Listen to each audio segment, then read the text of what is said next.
Sugeng Enjang, selamat pagi sedulur-sedulurku yang terkasih di dalam Tuhan. Pagi ini kita akan membaca firman Tuhan dari Yesaya 12 ayat 2. Yesaya 12 ayat 2. Firman itu berkata demikian. Sungguh Allah itu keselamatanku. Aku percaya dengan tidak gementar. Sebab Tuhan Allah itu kekuatanku dan mazmurku. Ia telah menjadi keselamatanku. Dalam bahasa Indonesia masa kini, firman itu berbicara, sungguh Allah itu penyelamatku. Aku percaya kepadanya. Aku tidak takut sebab ia menguatkan aku. Penyelamatku ialah Allah. Baginya aku bernyanyi. Jadi di firman ini jelas dikatakan bahwa pengakuan kita akan Allah itu 99% merupakan satu komitmen pribadi. Satu kesadaran yang terus dibangun bahwa sesungguhnya kita sudah mengikatkan hidup kita kepada Allah sehingga jalan-jalan keselamatan itu datangnya dari Tuhan. Pada waktu-waktu terakhir ini barangkali kita melihat satu drama yang begitu luar biasa. Kalau kita fokus kepadanya, atas negeri dan bangsa ini adanya kok begini terus gitu. Saya teringat kita berdoa untuk Indonesia itu sejak tahun 89 misalnya Hari Sumpah Pemuda bagaimana pelayanan GKKD pertama-tama melayani mahasiswa dengan komitmen penuh, bahkan jauh sebelum itu kita berdoa selalu untuk negeri dan bangsa dengan segenap hati. Tapi dalam prosesnya dari waktu ke waktu kita melihat ada satu perubahan kepada perubahan yang tentu perubahan itu tidak seolah-olah kalau dari pandangan kita tidak mengarah ke yang lebih baik. Itu mengingatkan kepada kita bahwa sesungguhnya bahwa komitmen kita kepada Allah itu tidak bisa kita dasarkan pada sesuatu yang kita lihat, sesuatu yang kita rasakan.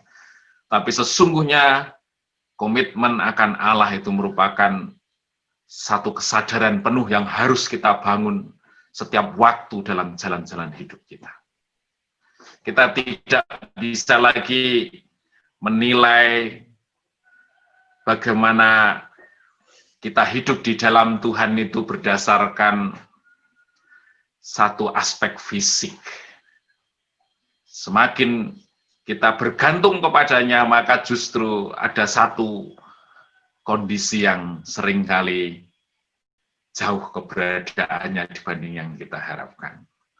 Bagi hidup kita, saudaraku, kita seringkali mengalami satu kondisi yang berkebalikan dari apa yang kita harapkan. Saya membaca-baca dari satu literatur begitu. Ada satu gurun di dunia ini yang kondisinya paling kering, ya. Di mana di gurun itu ada semacam peninggalan sungai-sungai kering yang di situ dikatakan dari surveinya itu bahkan sungai itu kering sejak 120.000 tahun yang lalu. Jadi gurun itu tidak pernah disentuh oleh hujan, yang disebut dengan gurun Atacama, yang berada di Amerika Selatan sebelah barat pegunungan Andes. Tetapi di salah satu bagian gurun itu ada tanaman yang hidup. Ada pohon zaitun, ada pakis, ada kaktus, dan lain sebagainya. Selalu berpikir bahwa datangnya air ke muka bumi ya karena hujan. Tapi di situ tidak ada hujan dan di situ ada kehidupan. Ternyata datangnya air itu adalah bahwa di daerah itu ada awan laut katanya. Jadi awan itu tidak pernah bisa dibawa dengan kondisi yang normal karena terhalang pegunungan Andes yang tingginya sekitar 6.500 meter.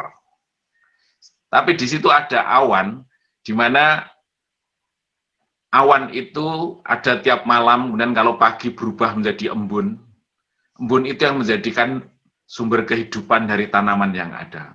Atau di situ ada suku Indian yang hidup di situ. Airnya itu dengan dia menjerengkan, memaparkan satu tenda, kemudian karena dia mengumpulkan embun, salah satu titiknya dilubangi, dia dapat air untuk minum, untuk kehidupannya. Seringkali dalam kehidupan ini, kita berpikir bahwa tangan penyelamatan Tuhan itu selalu terjadi sesuai dengan yang umumnya kita lihat. Seperti yang lazimnya banyak orang alami, demikian tangan Allah menolong hidup kita. Tetapi ternyata Allah punya 1000 macam cara yang berlaku secara khusus bagi kita, bagi negeri dan bangsa ini. Artinya apa? Pengharapan kita kepada Allah sesungguhnya tidak bisa kita menggunakan cara berpikir yang lazim, yang wajar. Tapi seringkali menjadikan Allah keselamatan kita, menjadikan Allah penolong kita. Kita memang harus menyediakan diri, membuka diri sepenuhnya, bahwa tangan dialah yang secara khusus menolong hidup kita, menolong negeri dan bangsa ini. Ada satu pola pikir yang Tuhan ingin arahkan, Tuhan ingin buat secara fundamental di dalam pemahaman anak-anak Tuhan, bahwa sesungguhnya tangan Allah tidak kurang panjang untuk menolong kita. Sesungguhnya Allah punya 1 juta cara untuk dia menyelesaikan persoalan-persoalan hidup kita, persoalan-persoalan negeri ini. Tapi yang terpenting dari semuanya itu bagaimana kita terus mengikatkan diri. Kita sudah memilih, bahkan Tuhan sendiri yang memilih hidup kita. Dialah jalan keselamatan hidup kita. Bapak Ibu, pada pagi hari ini Tuhan mengingatkan, ayo, kalau toh kita menghadapi sesuatu yang masih berbeda dari apa yang kita harapkan, tetapi sesungguhnya hati kita tidak pernah gemetar.